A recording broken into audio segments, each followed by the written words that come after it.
Hello, Rula. Hello, Natalie. How are you doing today? I'm really good. Better now that I'm with you because I love your energy always and your smile. Thank you. I know you very well, but I don't know that all of our audience knows you. So why don't you share a little bit about who you are, where you are, and what your specialties are as a coach, and then we'll get into our conversation. Okay, thank you, first of all, that you're giving me this opportunity to be here with you on this amazing podcast. So I watch little bit of different episodes, and it's amazing, so inspiring. Oh, my pleasure. So, who I am, this is a big question, to Yeah. to summarize. But let me start by being a mom of three and a wife. And yeah, we moved to Canada 3 years ago. Three Can you years? imagine? What? 3 years? Has it been Yes. 3 years? Yes, my dear, three That is years. okay, that's And wild. Honestly, that is wild. I can't even, I mean, I remember when we first met, you had yes, just moved. You weren't even like settled yet. You were still going yeah, back and forth. that's Wow. true. It passed quickly. So I'm a professional coach. My specialty is about team coaching and executive coaching. In my hometown in Lebanon, I used to have my own company Mm, where I used to coach executives, leadership teams, and so on. And when I came here, I wanted to restart everything from scratch, and it wasn't so easy. yeah, Saying that, yeah. being surrounded by people like you, Natalie, it was easier than it's usually the way. So Mm, yeah, so this is me in a nutshell. I worked in the Middle East, I worked in Europe and the US, and lately in Canada for the past 3 years. I'm a facilitator and mentor at Canada Coach Academy, and yeah. I'm so happy about this experience that is a really a magical one. Mm. You know, I'm sure so many people can relate to your story, Mm, Rula, because it's either, transitioning careers, um, transitioning ways of life, from like imagine a career for 30 years and then you're retired. Now what? Or you're moving like that, those transitions, like you went through a huge transition, not just professionally, but personally and culturally. And what do you think? Well, I guess I'm curious to know about what you see as the opportunity in coaching and transitions. yeah, being a coach, and especially my specialty was navigating change. And I Mm, used to coach teams how to navigate change. And knowing all that, having the tools with me, and I found it difficult. mhm. Wasn't easy. Like talking about change is okay. Okay, we can do this. We need to have some information. We need to be resilient. All these buzzwords. Coming to the reality, when I felt lost and I felt like I don't find my axis anymore, and in a turbulence, I used my coaching tools, techniques, skills to help myself and my family. And with Mm. all that, it wasn't easy. Oh, if and I've had the same experience where I've gone through some pretty huge transitions in my Mm. life lately, and I have used like grabbed on to coaching like a lifeline to get me through. And it's still hard, even though this is what I do every day. And this is what I practice every day and what I create, like in terms of courses for others. So it is not easy. Transition is so tough. And I think, a lot of it to me, like we're in this and we started our course on grief. this week in the community, and I am just blown away by the level of connection that is being formed in this group at week one in the program. Mm. And it's all connection based on a Me Too kind of, like, yeah, like transition is so hard, whether it's, and a lot often involves grief. Like, Yeah. we've talked a little bit about your move and, the impact to you. What do you think is important for us to know about transition and grief and like the emotion that comes with it? The awareness, Mm, being aware that, and to normalize that it's okay if I'm not feeling okay. It's fine. Being aware about my emotions and others' emotions, like this social intelligence, my emotional mhm, intelligence, that is impacting in a way or in another our relationship intelligence. Like having this, it helped me to accept the resistance that happened within my home, within like my family, mhm, because some of them, they they weren't at all accepting this change. Others are more flexible. So this awareness that it's okay not to feel okay, this awareness of checking these emotions as currency for the relationship is so important. So we as coaches, having this awareness, self-awareness and others' awareness, accepting it, normalizing it, appreciating it, honoring the situation where we are, and sometimes like fading is important in any transition. This is what mm, I experienced, and I'm talking about something just with the bubble of my family mhm, and mhm, mhm, later on with others. But this is how I used my coaching tools, skills to help myself and others in this. In addition to that, to being surrounded by a community of like-minded people with like other coaches, maybe like the CCA community is so powerful. The energy, mhm.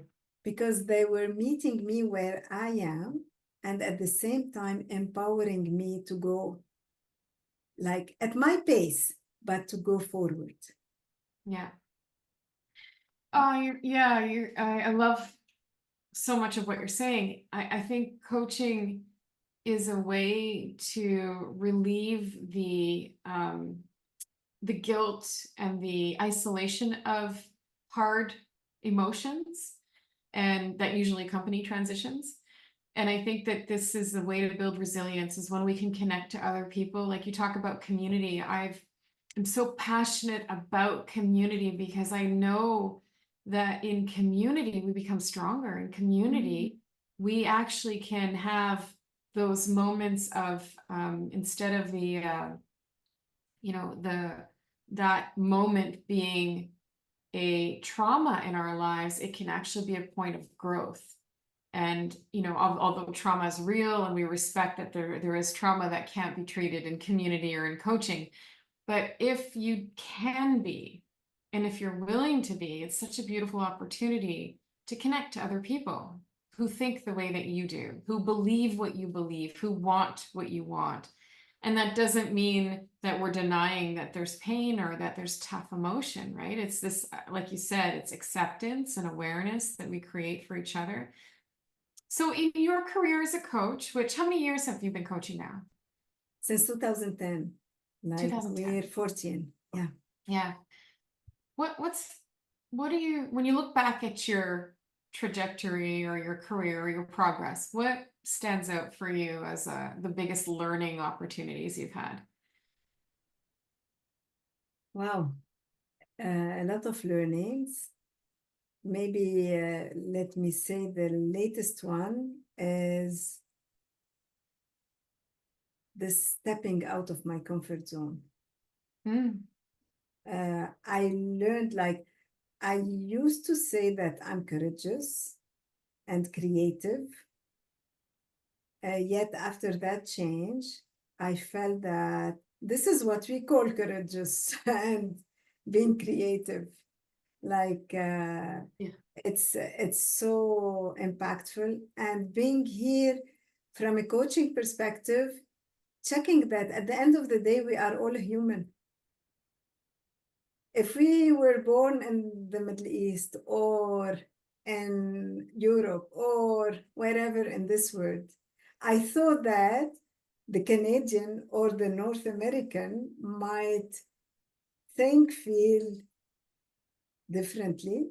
Mm. However, from a coaching perspective and being a coach, I'm not supposed to understand exactly this or to know what's happening because we are all human.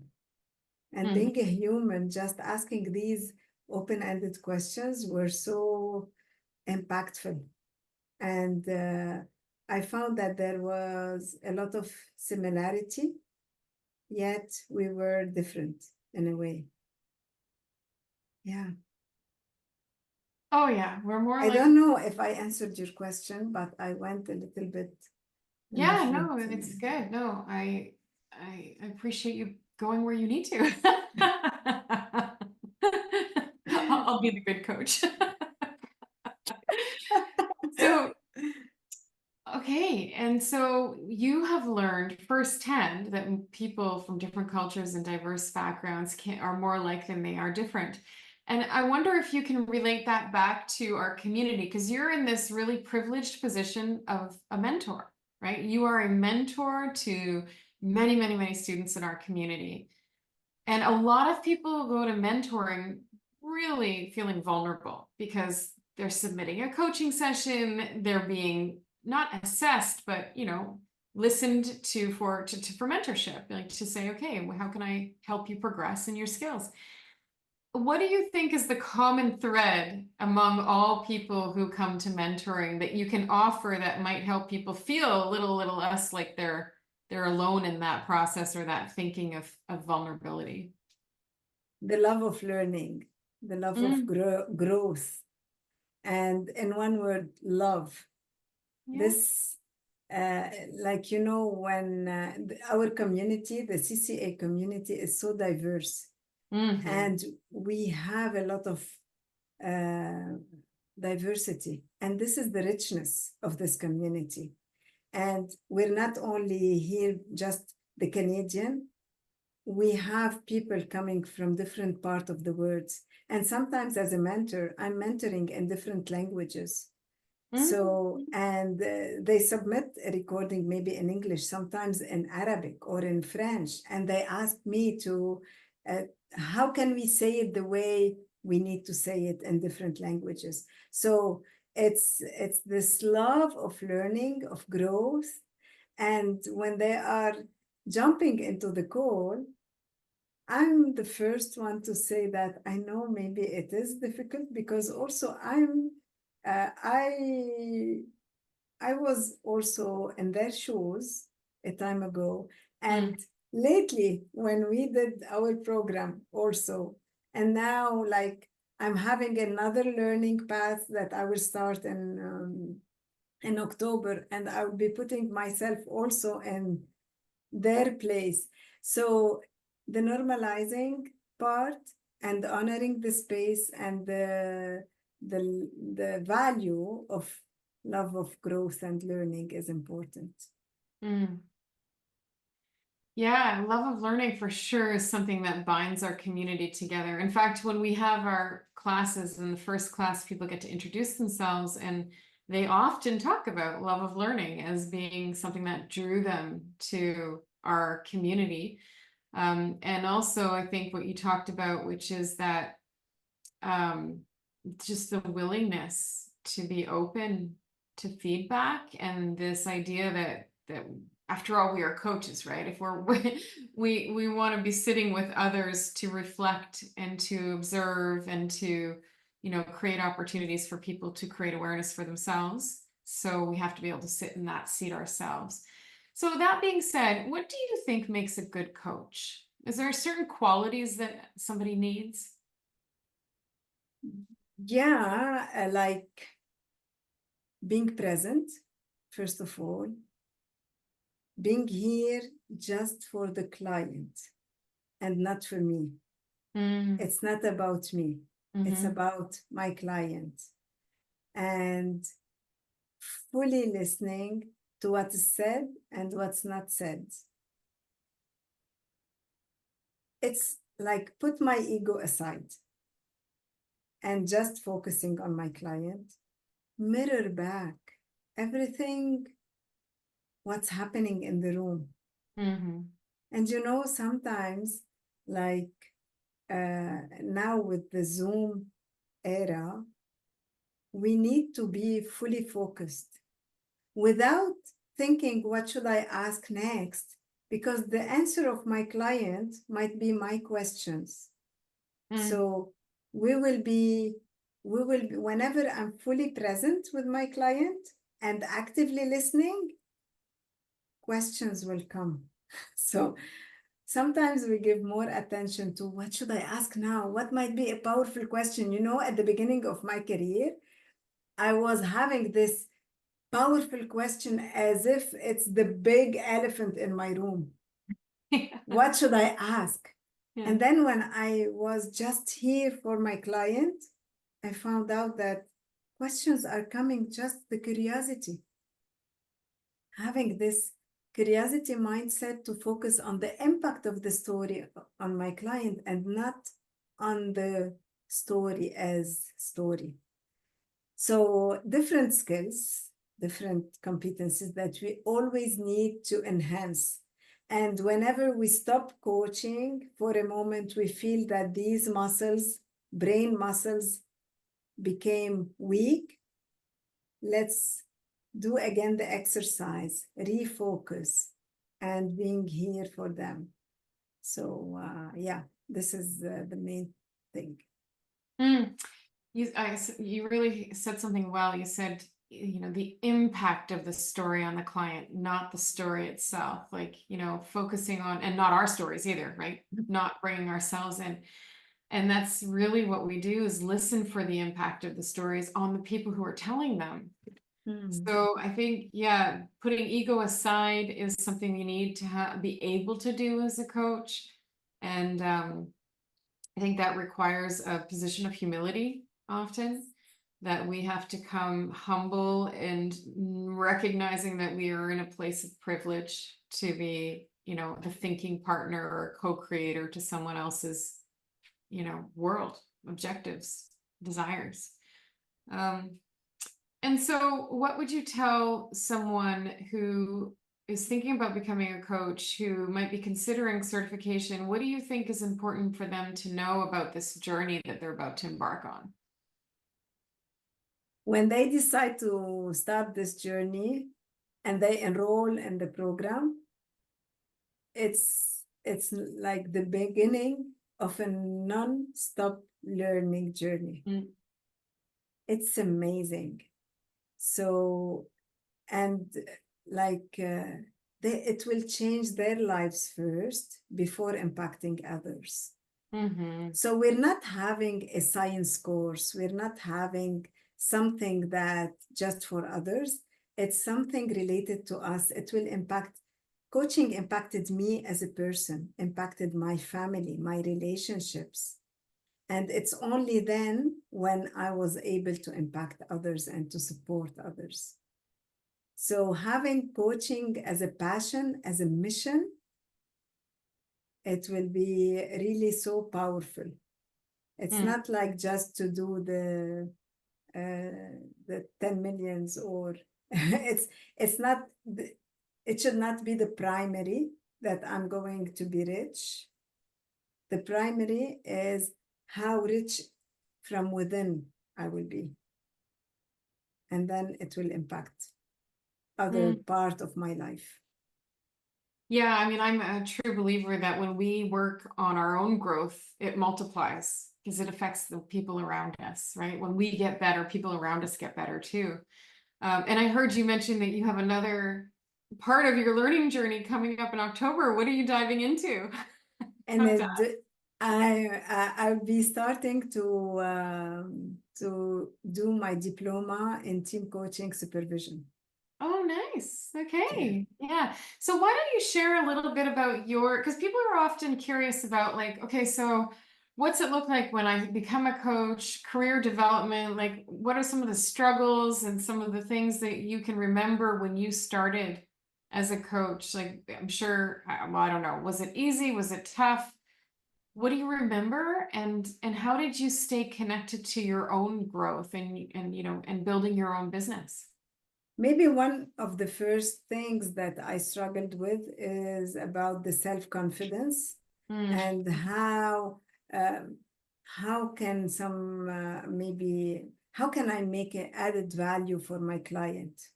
How can I charge them X amount of dollars? So the value, how can I make my work valuable for the client to pay for? And this is something that I was coached on. mhm.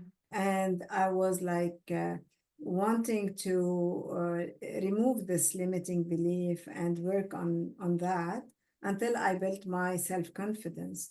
And it was like doing these small baby steps.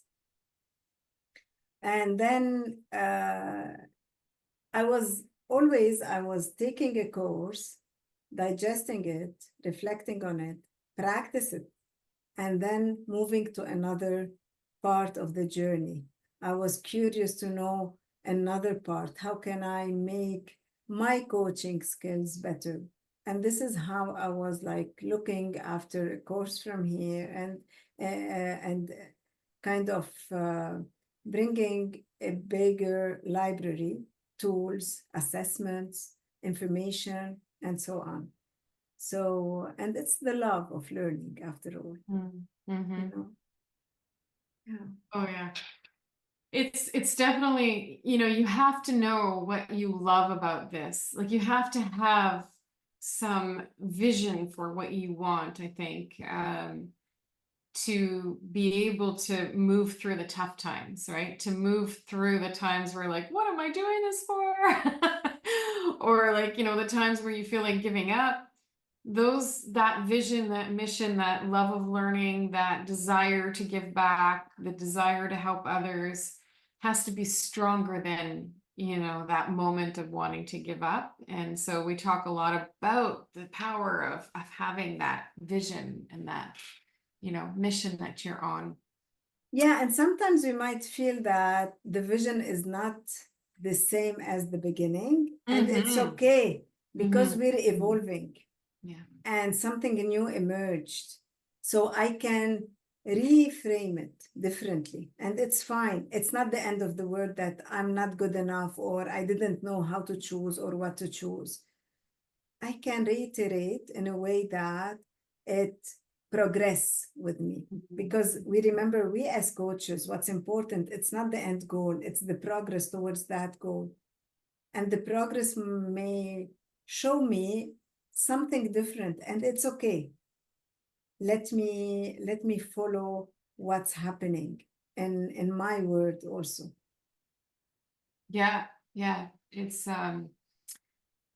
yeah, I mean, we're so good at looking at the things we haven't done yet, the things we haven't accomplished, right? But yet when we look behind us, we're like, whoa, I actually did all that, or I came so far, right? And Mm, sometimes we feel overwhelmed, like there are a lot of new information. How can I gather all these informations? One step at a time. It's fine. The importance is to be better than yesterday, related to me, like my version of myself. And it's not related to anyone else. We're not competing, we're collaborating. When we will move and shift this idea from competition to collaboration, we will feel stronger together. mm. And it's okay if I'm not good in this, Natalie is much better on that. So let her do it, or vice versa, and it's fine. Yeah, and I think what you're talking about, because I've experienced this, is in communities like ours, where people come together for a love of learning or a love of coaching or a love of, supporting others, there's this really great collaboration that takes place, right? And networking. And so when a lot of people in our community specialize in grief coaching. You don't all have to be a grief coach, but you can reach out to the people in the community who do that. There's also people who have incredible backgrounds that you can reach out to in HR or in physicians or mental health professionals or teachers. Like, we can reach out to these people in our community to collaborate in the ways that you're talking about. We don't have to be the best at everything as coaches, right? People talk to me all the time. They ask me all the time, what should I do for my niche? And I just say, people will come to you for what you believe and what you express your passion and your expertise to be. That's your niche. It's not that you have to create and go after a segment of the population. I personally think coaching is human. It's a human skill that you can learn, but it's also a human need and desire to be recognized and seen and heard. So I think coaching serves everyone. There isn't necessarily, I mean, I understand how niches work and I understand the importance of having a niche at times if you're a coach, but it's such a beautiful thing to be in a profession that really touches all people. Yeah, and I would add to that also, Natalie, for people to choose their niche, first, let them be authentic, Mm. who they are, who Mhm. they really are, and not faking that I want that niche because there is business there. It's not about that. It's Mhm. about who I am. This authenticity will create the uniqueness. And these two will create the niche, and people will come to us because we are authentic and unique. What will differentiate a coach from another? It's our fingerprints, it's our uniqueness, it's our strength. So I would add to what you said about the niche also. Yeah, and I mean, the other thing I would say is that there are just so many people in this beautiful world that, would benefit from a coach, that there's no shortage of clients, right? There's no shortage of people out there. And so what do you think, well, tell me a little bit more about team coaching, because I'm sure people are going to want to know. You've been certified as a team coach. Now you're going for your supervision. What does team coaching involve? What is it that you love about team coaching? Maybe give people a little bit of an idea of what team coaching is. I love the complexity of the dynamic within a team. Mm. Can you imagine the complexity of one human being? Mm-hmm. So, how about if there is a team and this energy and this is so challenging, yet it's so energizing. For Mm-hmm. me, I love it. So, and me as a team coach, my client is not the individual or the different people within a team, it's the relationship. Right. So when I'm coaching the relationship that is impacted by different voice of this system, like the people, the team members. And when we're coaching the relationship, we believe that this relationship is creative and intelligent enough to find its own solutions. So me as a coach, I'll be helping members of this team to find out what's this relationship needs to thrive or to overcome the challenge or to navigate the change and so on. So it's a living entity. And Mm-hmm. it's so powerful when we are here as a team working on one relationship. It's one baby, that we're making this relation healthy, yeah, living a healthy life and growing and being productive and efficient. that will impact in a way the whole organization, because we will be performing better, they will be performing better as a team, which will impact the profitability of the organization. So, and it's so important when we're dealing with a team, especially a diverse team. So we will be able to learn more about each other's and putting the values within these relationships and getting back to these values whenever it's needed for them to be able to be productive and performing better and trusting each other's, because the base of any relationship is the trust.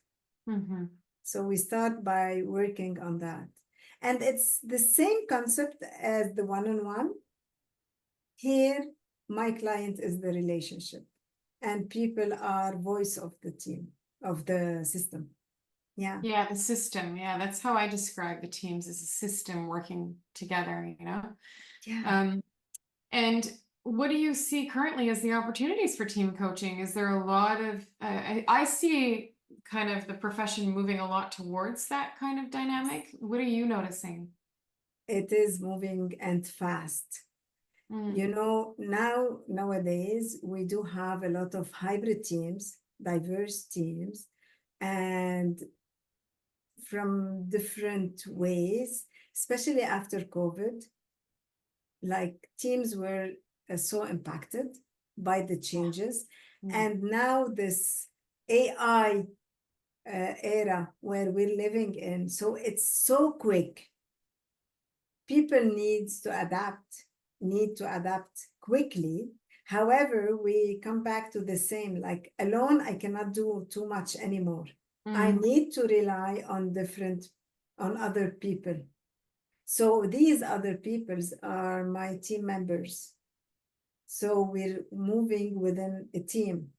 And in order to keep focusing on our vision and mission, we need to be aligned to what's happening within the organization and quickly. We don't have time anymore. So that's why team coaching nowadays is really so powerful. And having the skills and the competencies to overcome that and to work with my clients on navigating their change, enhancing trust, collaboration, and so on, is really so powerful. Wow. And it's needed. Yeah, and you know, I see teams today struggling with, do we stay remote? Do we bring teams back? Do we do a hybrid?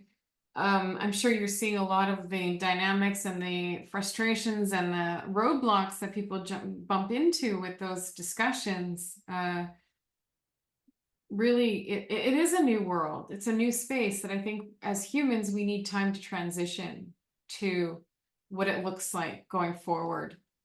Working together as teams. And then you put in the mix all the diversity and inclusion and equity conversations, and you know, how do we nurture teams to really benefit and capitalize and innovate within diversity, within, you know, inclusion and equity. And I feel there's a really strong role for the coach in that.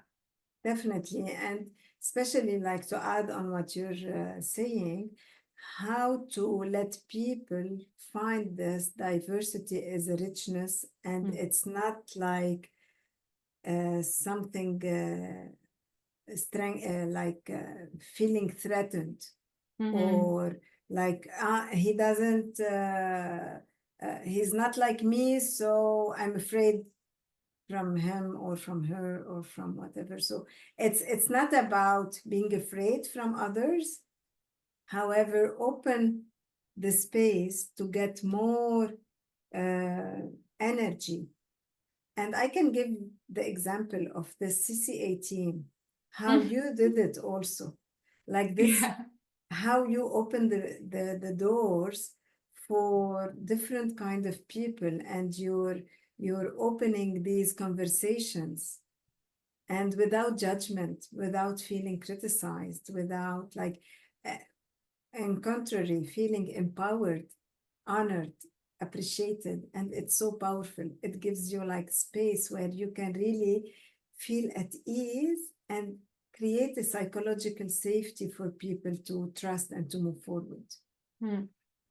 Yeah. Well, I love what Steve Jobs says. He says, why would you hire a bunch of really smart people and then tell them what to do? Seems pretty basic, but yeah. And like, I mean, surround yourself by smart people, let them do what they do, right? Yeah. And I think that that's really what we do on our team. I really value the strengths and the experiences that everyone comes with, and you know, surround yourself with people who are smarter than you, and you will become smarter. So that's what I did. You're amazing. This is success.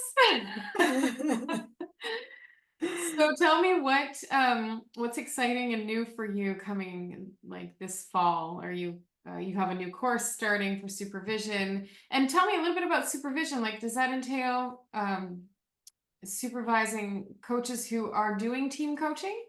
Is that what you would be doing? Yes, the program is like for a one-on-one, for group Oh, coaches and for team coaches. okay. And it will cover all these three areas, and it will be a program like for 9 months. And it's a big commitment, you know. But I'm super excited because it's not about another diploma, to add another diploma. It's not about that. It's about how can I deepen my coaching conversation, because it will impact me as a coach with my clients. And I'll be able to work with this from this perspective, to see the dynamic from a holistic space, however deeper way, and what's happening within their dynamic. So I'm super excited about this new journey. I will tell you more about it once I will start, or I will be around the end of this journey. Yeah. Great. Well, you know, I'm conscious of time. I know that you're a busy lady, and I do want to ask you one more question though. Like, when it comes to our students and you know the interactions that you have with the people in our community, what can you say about just the kinds of people you're meeting, the kinds of people who we have in our classes and in our, you know, within our programs? What do you want to sort of tell people who might be looking for a coach certification school? What would you tell them about the people who are already here? On a personal level, I learned a lot from each one of them as a mentor or facilitator. So it's like a lovely community that I really appreciate being part of. And with this diversity of different culture, knowledge, countries, whatever it is, it's so powerful. And the learning, the way that this course is delivered is so powerful. It's not about topics or presentation. It's a lot about the reflection that we're doing within the cohort. And I found that at the end of the course, this cohort is so so together, and they became friends, and they are continuing, like creating a new community for them also to continue learning from each other's.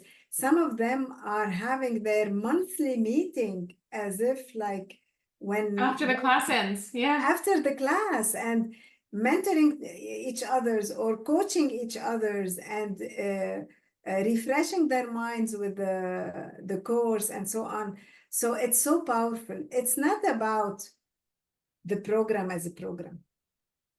What's here is this experience, this way of living, this a spirit, the family spirit that is created within Canada Coach Academy is so powerful.